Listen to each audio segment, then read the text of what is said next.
Congressman Khanna has been a guest on the program before, Democrat from the 17th Congressional District in California. Khanna represents Silicon Valley, and as such, he's been in the news a lot defending the blue bank bailout that we had over the weekend of the Silicon Valley Bank in Silicon Valley and, of course, of Signature Bank in New York City. And so I extended him an invitation because I have him two minds. I know that a lot of my conservative friends in the banking business and small businesses wanted this to happen because they were afraid of a run of many other banks. And some of my political friends say this never would have happened if it hadn't been a blue bank. Congressman Khanna, welcome. Great to have you. Give us the version of what's been going on in your life for the last 96 hours. Well, thanks, Hugh, for having me back on. My view is the principle is pretty simple. We want to have community banks, regional banks in this country. I have no sympathy for the people who were the investors in the bank, certainly not for the executives in the bank who clearly mismanaged the situation.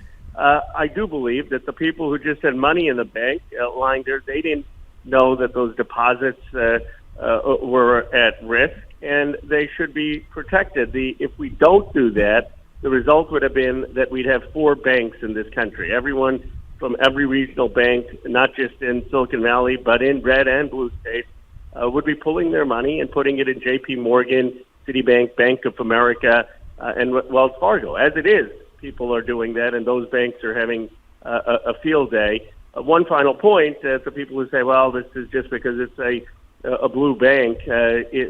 Powell, when he was at the Treasury Department in 1991, actually guaranteed all depositors in the Bank of New England under a Republican administration, and the rationale for that is the same as it is for this. Let's protect community and regional banks in this country. Well, now, if that in fact happens, I will be happy. But the concerns I hear from people, and Senator Cotton was on yesterday, said, look, if it was a Midland, Texas bank, and it was the deposit of oil and gas companies, which are not favored by Team Biden FDIC or Team Biden Treasury or Team Biden Fed Reserve, they would have been allowed to fall apart and the depositors would have been screwed. What do you think about that, Khanna? I would have protected it. And look, if people could look at my record, I've been pretty tough on big oil. I had the executives in front of my committee and said they had been misleading the country on climate from the 1970s on. Some people were critical of me. No one is going to think that I'm a friend of Exxon or Chevron. I proposed a windfall profits tax, which some may agree, some won't agree. But if you asked me today that Big Oil, Exxon, Chevron were in a bank and some of their profits were in a Midland Bank as a depositor, would I protect that Midland Bank if that Midland Bank was going to have a run? Absolutely, because it'd be the same result. If you don't protect that, you're going to start to have all of the depositors move to the big four banks. And I guess the question is, do you want banks in Texas, in California, in Ohio? I would think that Republicans who believe in federalism wouldn't want the only banks in this country to be in New York City. Now, Congressman Khanna, I do believe in federalism, but I also believe in one rule of law. And I am concerned, and I know small business people over the weekend who were sweating bullets that the FDIC would not step in if their bank ran into a liquidity crisis. And so they were moving money to the big four.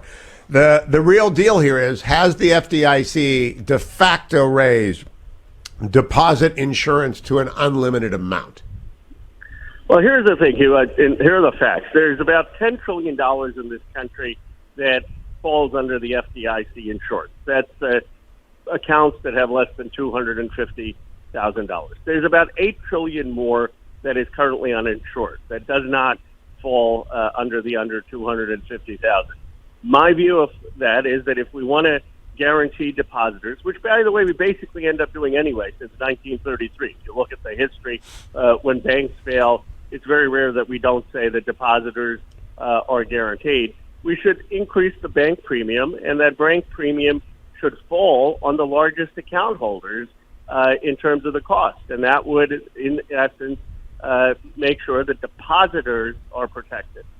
So we are, in essence, where we were with Freddie and Fannie Mac before 2008, an implicit guarantee that the government will bail out every depositor in the country. Is that where we are, Congressman Khanna?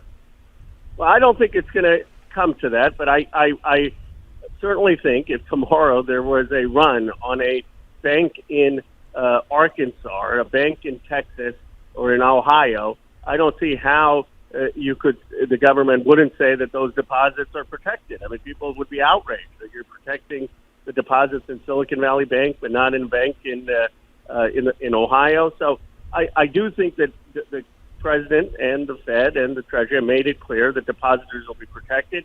The question is, how do you pay for that? And I think that means you have to raise bank fees, and you have to make sure that that fee is on the larger accounts that are bearing the risk.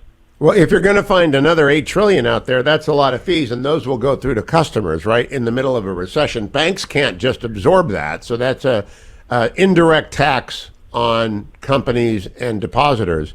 And I think it's a moral hazard. And this is what I really want you. You get this. You understand what moral hazard is. Easy loans, great service. Why Silicon Valley loves Silicon Valley Bank. And it's a pretty eye-opening story in the Journal this morning. And then why top Washington officials chose to rescue SVB and Signature Depositors, also another eye-opening. How many people called you, Khanna, over the weekend to get you into the game? I imagine your constituents, more than any, were scared to death by what was happening.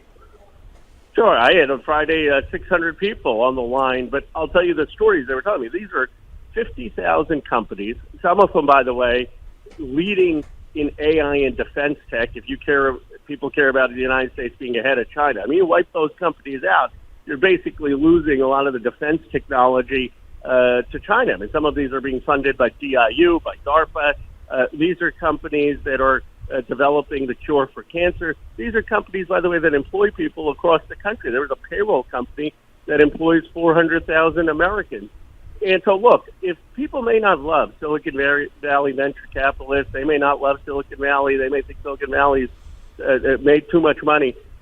That wasn't the question. The question was, do you want to make sure that these 50,000 companies that just had money in their bank deposits were going to be able to make payroll and survive? And yes, you're right that the higher premiums would mean higher fees. I mean, money is not free. But the question is, do I think most companies, if you're a business person and you say, look, here's the deal, you got to pay a little bit more into insurance to know that your couple $1 million in a bank are going to be protected if there's a bank run, I think the business owners would say yes. And I think those fees need to be explicitly on people with the larger accounts, not most people who have accounts less than $250,000.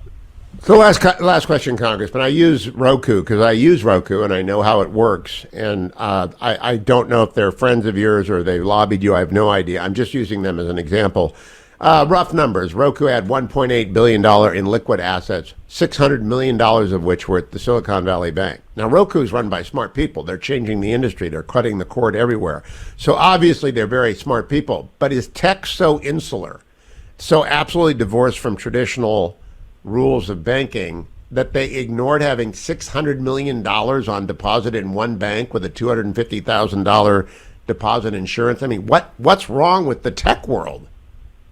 That was malpractice. I can't defend them. I don't know them. They may be an incredibly savvy technology company, but they need someone who's taken accounting 101. I mean, that to have that kind of money and not to have it in a sweep account or in a mutual market account or in bonds, and just to have it sitting in a bank account was just financially irresponsible. The one final point, Hugh, I'll make on the moral hazard is, let me tell you, the people who are the management and the executives at Silicon Valley Bank, their careers are ruined, as they should be. They're facing investigations by the SEC, by the Department of Justice. They're probably never going to get another job again. I don't think there's any bank management in this country, in any place, that wants to go through what's happening to Silicon Valley Bank. So I do think there's a lot of consequence for being poorly run. And the largest blame, I know there's a lot of back and forth, Republican and Democrat, the largest blame and anger should be at the bank management. Well, what I want to see is one rule for everyone, because when Enron fell apart, it was an anchor around George W. Bush's neck wrongly. I don't know if there should be an anchor around Joe Biden's neck, but I do want one rule. We got 30 seconds, Congressman. If tomorrow a bank runs into a liquidity crisis, do you expect the United States to back it up? I don't think it will because of the Fed discount rate. I mean, the Fed has basically said if you have a liquidity crisis, you can borrow in a discount window through the Fed. That, I think, is going to backstop it. Khanna, good to talk to you again, Congressman. Thank you. Not an easy job to be out defending SVB, but you're making the best case that can be made. I appreciate it.